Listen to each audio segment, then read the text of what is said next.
आप देख रहे हैं तेज खबर 24 और वक्त है खबरों का।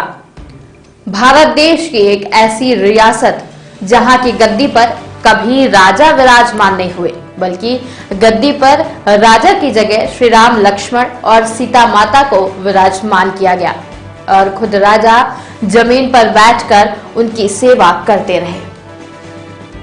हम बात कर रहे हैं रीवा रियासत की, जहां यदि हम यह कहें कि हमेशा राम का राज्य ही स्थापित रहा तो यह गलत नहीं होगा।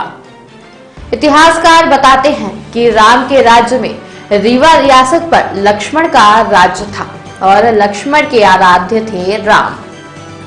रीवा रियासत को करीब से जानने वाले इतिहासकार बताते हैं कि 1562 ईस्वी में रीवा नरेश रामचंद्र बघेल का जब शासनकाल शुरू हुआ तो उनके द्वारा बांधवगढ़ की पहाड़ी में लक्ष्मण जी का मंदिर बनवाया गया, जिसमें भगवान राम और सीता भी विराजमान थे।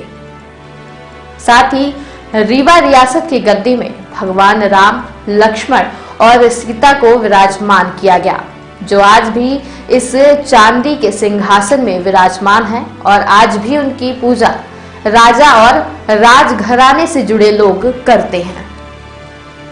आज जब देश और दुनिया में राम नाम की गूंज है, 500 वर्षों की तपस्या के बाद अयोध्या में प्राण प्रतिष्ठा यज्ञ होने वाला है। ऐसे में रीवा रियासत के इतिहास में राम राज्य की झलक देखने को मिलती है, जहां तब से लेकर आज तक राजा की गद्दी पर राम, लक्ष्मण और सीता ही विराजे हैं और राजा के सेवक के रूप में काम कर रहे हैं। यदि हम यह कहें कि रीवा रियासत में राम का ही राज्य था और आज भी है तो यह गलत नहीं होगा। सर, आप एक इतिहासकार हैं और रीवा राजघराने को काफी करीब से जानते हैं, तो ये कहा जाता है कि रीवा राजघराने की गद्दी में हमेशा श्री राम ने राज किया है, तो उसके कितना सत्य है और क्या है?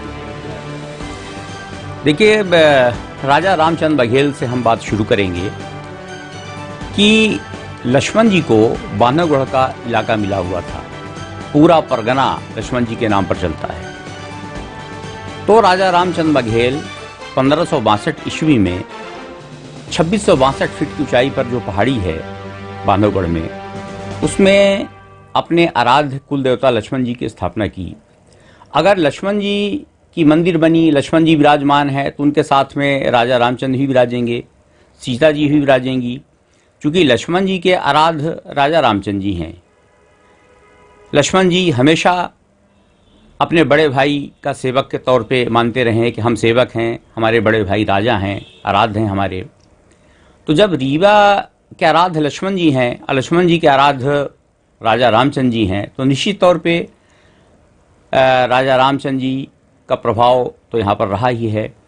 और ये गद्दी लक्ष्मण जी राजा रामचंद्र जी के नाम पर ही, राजा रामचंद्र जी के नाम पर ही इन्होंने सिंहासन किया, राज्य किया है। और जो इनका सिंहासन है चांदी का, उसमें राजा कभी नहीं बैठे, उसमें हमेशा लक्ष्मण जी, राजा रामचंद्र जी और सीता जी उसमें विराजती हैं। और राजा सेवक के तौर पर 1562 से लेकर आज तक ज़मीन पर बैठते रहे हैं।